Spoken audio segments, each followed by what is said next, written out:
Please welcome to the stage All In Together board member and Senior Vice President for ESG and Diversity at Walgreens, Alethia Jackson, and our distinguished panelist.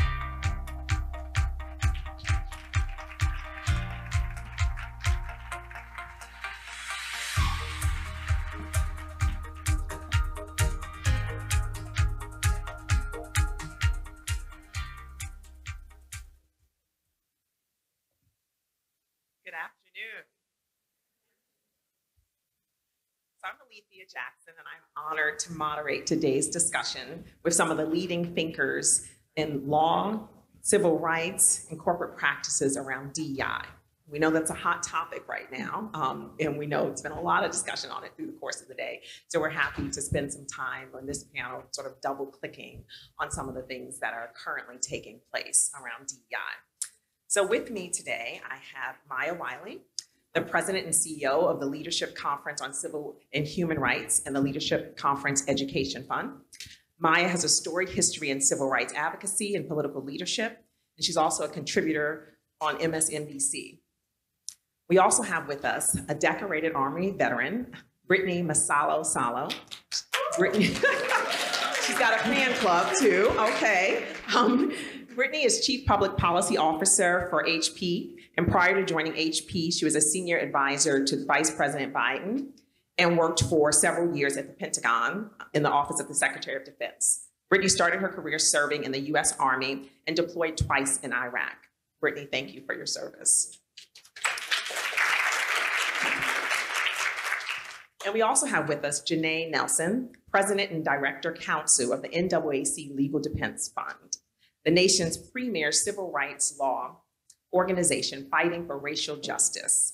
And Janai formerly served as LDF's Associate Director Counsel and was one of the lead counsels in VC versus Abbott in 2018, a successful federal challenge to the Texas voter ID law, and the lead architect of the NUL versus Trump 2020, which sought to declare President Trump's executive order banning diversity, equity, and inclusion training in the workplace unconstitutional. But that was later rescinded. So excited for us to jump into today's conversation. So we know that there's been a lot of talk around DEI programs, practices, and civil rights. And it's been in the legal sphere, it's been on social, it's been, in state and education, and really just across the spectrum. And really a firestorm started after last June's Supreme Court ruling on students for fair admissions. And so really want to start there because we've heard a lot about that case. There's been a firestorm of legal challenges around diversity practices, some of which seemingly fall outside of the scope of the actual ruling. So I always want to start with the facts. So let's get the facts on the case so we can really talk about that. And so Janai, I'm going to turn to you and ask you to briefly explain the court ruling in SFA and its legal application. Sure. So thank you. And good afternoon, everyone. It's wonderful to be part of this room. And I really do want to shout out All In Together because what I've witnessed today has just been phenomenal. And it will take all of us in together to get through this moment. So the decision in SFFA versus Harvard and UNC is pretty limited. I know you wouldn't think that given the spillage that's happened, but it's fairly limited. It's about a very specific admissions process and criteria used by UNC and Harvard, where they consider the race of the student after they've created a pool of fully qualified applicants. All things being equal, in order to create a diverse class, they would consider the race of the student. That yielded a pretty small percentage of students of color in their classes. The Supreme Court took issue with that and said that we should no longer be considering race. They bastardized the holding in Brown versus Board of Education, which is the seminal case that the Legal Defense Fund litigated 70 years ago, and said that taking race or color into consideration is somehow antithetical to the 14th Amendment. And they said that universities can no longer do that. But they also said, Chief Justice Roberts is very specific, and he said, an individual can say, race has impacted my life, race has shaped my trajectory, race has defined something about me and my story that I want to share with you. and a university absolutely can consider that. So fast forward to the day after the decision, and you saw corporations and so many other programs unilaterally disarming and saying that somehow that decision meant that race could not be considered in grant-making programs. It couldn't be considered in DEI programs at corporations that were meant not only to protect and advance the careers of people of color and women and LGBTQIA and people with disabilities, but that somehow this would lead them into some potential liability. And I'm sure we're going to talk more about that. But the decision itself was simply about the admissions process in 2 universities and any other universities that use a similar process. And it did not eliminate the consideration of race entirely, as I just explained. So it's important to know what it held and what it did not hold. Thank you for that. And so with that being said, Maya, so then there's the actual ruling itself and the scope and what it actually applied to. And then there are the broader implications or ripple effect that have started to come down the pike. And so from a civil rights perspective, can you talk more about the ripple effect on the case and the momentum around civil rights? Ooh, it ain't a ripple, it's a wave. A highly financed wave of a few of a very few powerful, wealthy people. I say that because I think it's really important for us to understand that this is not about a majority of the country. This is about the tyranny of a few. But before I get there, because I just want to remind us, because we Black women, last I checked, and since the day we were born. So what Janai just said about John Roberts' point about that doesn't stop anybody from talking about their experience of discrimination and their background race. Do you know why he did that? Because, thank you, A+. Because Ketanji Brown Jackson at oral argument was that justice that said, do you mean to tell me people can talk about the fact that they're a legacy? People can talk about the fact that they have parents that went to this school. They can talk about these things, but if you're Black or you're Latino, you can't talk about what it means to come from a family that maybe in North Carolina had been repeatedly discriminated against by the state of North Carolina. I'm paraphrasing what she said, but she said it better anyway. But you get the point. You get the point. But I say that because few reasons she was able to do that, despite being attacked, despite her more than qualified status for that position. And if you remember the racism and sexism that she had to deal with in her hearing, remember that? But it was a civil rights community and a coalition that made sure that we had a campaign that not only protected her, that proclaimed her qualified and ensured that the pressure was there to get her confirmed. So we do win, even when we're outgunned. Okay, I'm not gonna do a Hamilton. He's leaning in forward, outmanned. Okay. So I only say that because when we're seeing this ripple of, it isn't a ripple effect, it's a wave, it's a tsunami, but it was also planned. It is not accidental. It did not just emerge because of the decision. In fact, we know that there has been a cadence of, and I know Stacey Abrams already did this, our sister leader, so I don't have to, but this is actually a long-standing, well-organized, planned attack on how do we roll back the clock on every single civil rights gain that we have fought for 400 years, not 60, not 75, like the Leadership Conference coming up on our 75th anniversary, not just these past, what we call the Second Reconstruction. We should go all the way back to fighting for the abolition of slavery. That is what this is about, and it has been a fight that long. So thank you, it's true. But we do have to call it out for what it is. It isn't an attack. It is an attack on DE&I, but it's not an attack on DE&I just because it's DE&I. It's attack because DE&I came out of the civil rights gains. winning the Civil Rights Act of 1964, which we had to protest in the streets for decades to win and work in coalition to win. But here's how it's showing up now. So when I say it's weaponized, so you just heard Janai talk about what the case was. The case was about what you could and couldn't say or could or couldn't do in college and university admissions application process.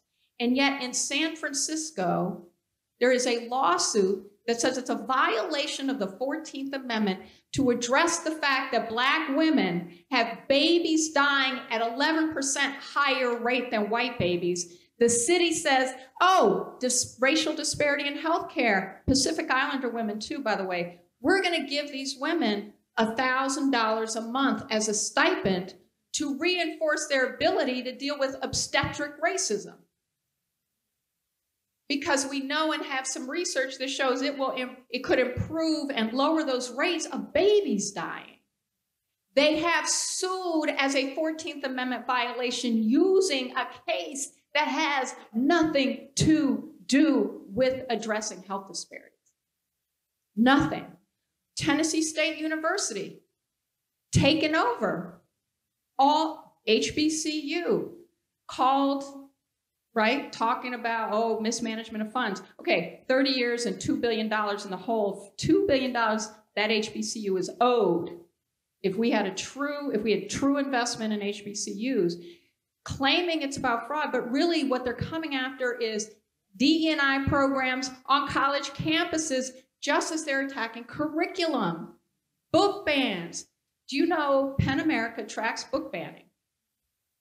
And over it's about 82% of book titles banned are either a person of color, people of color protagonists, or LGBTQ, or both.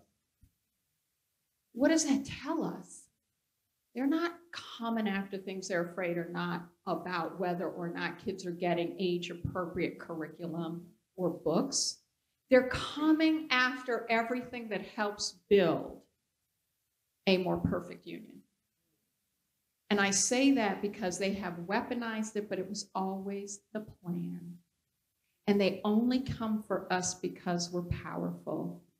And what we have to remember is fear is a foe to forming a more perfect union. Thank you. Thank you.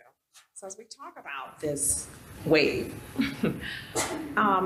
Brittany, I'm going to turn to you because we both work for major corporations, and we know we want to hire the best talent. We want to have the most innovative thought leaders amongst our ranks, and that's what helps us be competitive in the marketplace. And studies have shown that having a diversity of talent lends to that. Tell me a little bit about just sort of your company and its commitment to diversity in the middle of everything that's taking place. Yeah, I will tell you that doing this work in the private sector is really, truly on the front lines these days because this is a landscape that is changing. And of course, we have to be vigilant to the activities of policymakers, legislators, or the judicial branch, and where they're looking to leverage those tools that they have in their toolkit. But there's other tools as well. There's tools in the private sector too. And for decades now, companies have always touted that diversity is important to us. There's no shortage of studies showing that companies that prioritize diversity tend to be more profitable companies. So it's good for business. And then in the wake of the murder of George Floyd, we saw companies step up and step out, make commitments, hire chief diversity officers left and right, saying that they wanted to step in and do their part to end systemic racism across the country. And that was in response to public pressure, company pressure, customer pressure, employees, shareholder pressure. And when that pressure came surmounting, companies were forced to give it attention whether they wanted to or not, and oftentimes whether they believed in it or not. They were forced to step up. But in this tsunami that we're facing right now, where there's a major attack on DE&I, that pressure calculus is changing for companies. It's changing. Now they have employees emboldened on the other side, putting pressure on them, telling them that their DE&I activities have to stop. They even have activist shareholders putting pressure on them on the other side. So it's changing that pressure imbalance. So that makes for a very fraught landscape for the work that Alethia and I both do. Because at the end of the day, companies are just trying to navigate this, continue to be profitable, continue to meet the needs of customers, continue to try to serve their employees in the balanced and best way that they can. I can tell you that I'm privileged to work for HP. HP is everything you expect from a Silicon Valley tech company in terms of how it looks at D&I. So whatever stereotype that you have in your mind, with the exception of that new one that runs X, whatever stereotype you have in your mind about a California Silicon Valley-based tech company, HP definitely meets the mold on that. We've continued to prioritize DE&I, but I will tell you that the work looks different. The work looks different than it did 2 years ago. Our risk calculus around this work has become significantly more formulaic. I'll give you a very clear example. Legal First, being led by Trump's former appointee, Stephen Miller, has been launching these EEOC complaints against companies left and right. And a lot of those complaints, we look and see, you could take a name off and put any number of companies' names on there, myself included. And this in combination with one of the commissioners at the EEOC, who's a Trump appointee, who penned a Wall Street Journal op-ed that said that she believes that SFFA should extend to the private sector as well, puts a little bit of anxiety on companies, because now you're finding this kind of intersection between our policies and how we decide to run our business, maybe becoming sideways with where very powerful regulators may sit. But that doesn't mean that the work stops. It just means that we have to be more formulaic in how we look at it, and we are talking about it differently. I really appreciated Stacey Abrams' comments and Simone's comments about don't let them steal our language, because that's the first pillar in that's the tip of their pyramid, is to delegitimize our language. And I see that being very effective. They delegitimize the language. When the SFFA ruling came out, the opinion came out, my CEO sent out a letter just reminding all of our employees that, okay, we see this and we see the narrow scope of this, and we're going to continue charting our course towards meeting our commitments that we had published several years earlier. And I was amazed at the emails that 25-year-olds feel emboldened to send to a CEO, where they would come out and say, does this mean that you're going to prioritize hiring Black people over white people, even if a white person is more qualified? They would literally send that email to the CEO and feel so emboldened to do so, and wait for that response to give them some ammunition so they can take it back, or have it sitting in their pocket when their unqualified selves get passed over for promotion. They were waiting to have that in their pocket. But I will say that the work continues at HP. We're focusing on every avenue and path that you could imagine, including widening the pool of talent. So this is something you and I have, and thank God for Alethia, because she's kind of been my sister in arms on this. And I've had we've been on the front lines of this, fighting internally and externally on this. But we do everything from widening the 10 of candidates that we're looking at. We're going into more partnerships, making sure that we're getting the right pipeline in. We're going through a full scope re-credentialing process, re-looking at jobs that may not necessarily need a degree so we can get more candidates in. But then also, to the earlier point that Simone made earlier, a lot of times candidates are overqualified. The walls have just been too high. The barriers have been too high. So we're looking at where can we just knock some of these barriers in so that the most qualified candidate is the candidate that looks like me. Thank you. Thanks, Brittany. So you mentioned risk calculus. And so that's an interesting point. And Janai, I want to ask you about that, because again, there's this, wow, we're seeing all these cases. And so, the risk is high, but let's talk about what we are seeing in the cases, right? Because, are they moving forward? Are they advancing? How are they, moving through the courts? Yeah, so when I hear about this risk calculus, it frustrates me so very much. And there are two games being played here. One is a game of actual logic, right? We have to talk about what the opinion says, what it is, what it isn't. We have to talk about actual risk. But some of this is not rational. Some of it's not rational because even as we explain that there's shareholder pressure, there's customer pressure, there are all these different pain points for a corporation. The decisions that they're making, the risk calculus is actually wrong. It is based on this notion that some of these, there are about 50 plus cases that some of which were filed before the decision, some of which were filed after. None of them have established that you can't continue DEIA. None have won, right? So again, for corporations to be preemptive and take away a program that protects it from other liability is actually bad for business in myriad ways. Not only does it change the literal complexion of your leadership, the diversity of your teams, but it can expose you to actual liability under Title VII of the Civil Rights Act of 1964.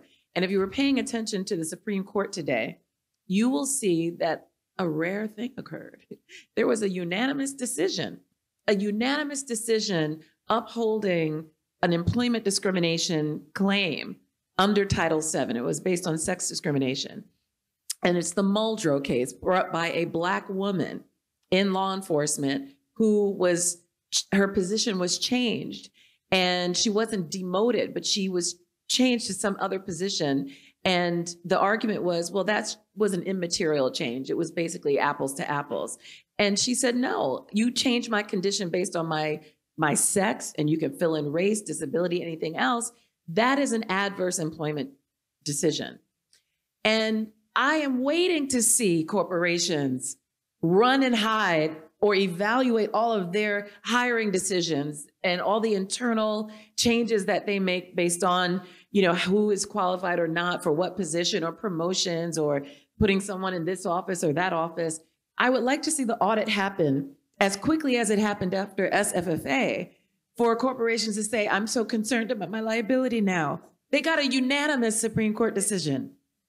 So some of this is genuine concern, misguided, but genuine concern, but a lot of it is false. A lot of it is intended to advance the project that Maya talked about. It's intended to back away from the successes that we've enjoyed. It's intended to seize power from people of color as we've been advancing and expanding our power base.